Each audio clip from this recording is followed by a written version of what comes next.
उस जल को अपने मस्तक पे और अपने गले में धारण करते हैं, तब सारी बीमारियों से हम दूर रहते हैं और सारे रोगों से दूर रहते हैं, सारी परेशानियों से दूर रहते हैं। लेकिन आज के युग में, कलयुग में, माता पिता घर में रो रहे हैं कि हमें भूख लगी है, हमें भोजन दो, हमें पानी दो, और हम 56 भोग लगा करके मंदिर में 56 भोग लगा रहे हैं।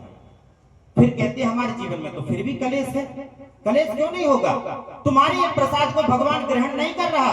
आप अपने मन में धारणा बेशक बना लो कि हमारे प्रसाद को भगवान ने ग्रहण करा, क्योंकि जब तक तुम्हारे ये भगवान, ये परमात्मा, इस परमात्मा के तो भगवान भी चरणों में वंदन करता है, और उस परमात्मा को तुम छोड़ करके मंदिर में बैठे हो, घंटों घंटों तक ध्यान लगा रहे हो, किसी ने भी एक मंत्र बता दिया, उस मंत्र को उच्चारण कर रहे हो महीनों तक, सालों तक, लेकिन फिर भी जीवन में कोई सुधार नहीं है। क्योंकि महाराज ऐसा कोई मंत्र नहीं है जिस मंत्र से भगवान प्रसन्न हो जाए। भगवान कब प्रसन्न होगा? कुछ भी नहीं हमें आता, सरल मन हो हमारा, सरल हृदय हो हमारा, एकदम। ये मंदिर है, इस मंदिर में अगर हम गंदगी रखेंगे, सफाई नहीं रखेंगे, तो भगवान बैठेगा ही नहीं, और जब तक भगवान नहीं बैठेगा तो हमारे जीवन में कोई ना कोई कलेश बना रहेगा, कलेश आते जाते रहेंगे। पूजा करते रहो, थोड़ा मन को शांति तो मिलती है पूजा से, लेकिन घर में शांति नहीं आएगी पूजा से। घर में शांति कब आएगी? जिसने तुम्हें दुनिया दिखाई, चलना सिखाया, बोलना सिखाया, खाना सिखाया, उठना बैठना सिखाया, अच्छा बुरा सब सिखाया, उसकी सेवा करते रहो जब तक वो है। जब तक वो है तो वही भगवान है। उस भगवान की पूर्णतः सेवा कर लो, उसका हर आदेश मानो, जो भी वह कहे वह सब करो।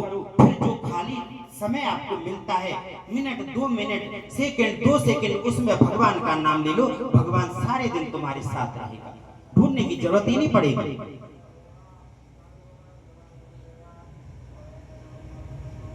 भगवान विष्णु, ब्रह्मा और से लौट करके सृष्टि की रचना करने के लिए चल पड़ते हैं, और बस बैठ करके जैसा माता ने कहा, फिर माता के अंश से माता सरस्वती का प्रागट्य हुआ। सरस्वती का प्रागट्य होता है तो सरस्वती माता के साथ ब्रह्मा जी का विवाह संपन्न होता है। फिर इन्होंने सृष्टि का सृजन किया, सृष्टि रची। इनके जो पुत्र होते हैं, फिर उनके सारी ऐसी सृष्टि बनती चली जाती है। ये सृष्टि धीरे धीरे बढ़ती चली जाती है।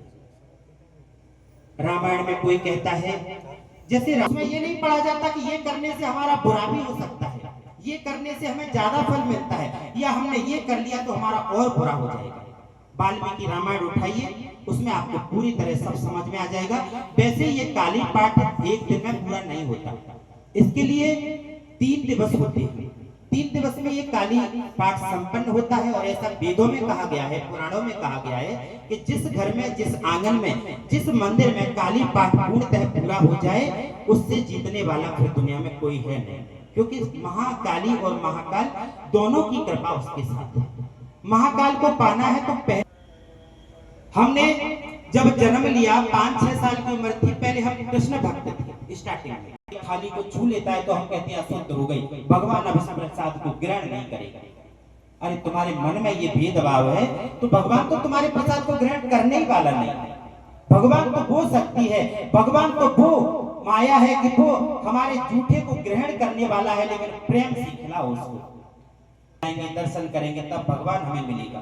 भगवान स्वयं चल करके उनकी तरफ पे आए और दर्शन दिए, कृपा मिली उसको। काली पाठ में ये भागवत कथा, शिव महापुराण, रामायण ग्रंथ, ये सारे ग्रंथ मिक्स रहते हैं, क्योंकि सारे देवी भागवत से बने हैं। सबसे स्टार्टिंग क्या हुआ? देवी भागवत। देवी भागवत में से हमारा ये भागवत कथा बना। ऐसे करके सारे ग्रंथों का उच्चारण हुआ है। सबसे पहले जो पुराण पढ़ा गया वो है देवी महापुराण, देवी भागवत, जो 9 दिन का होता है।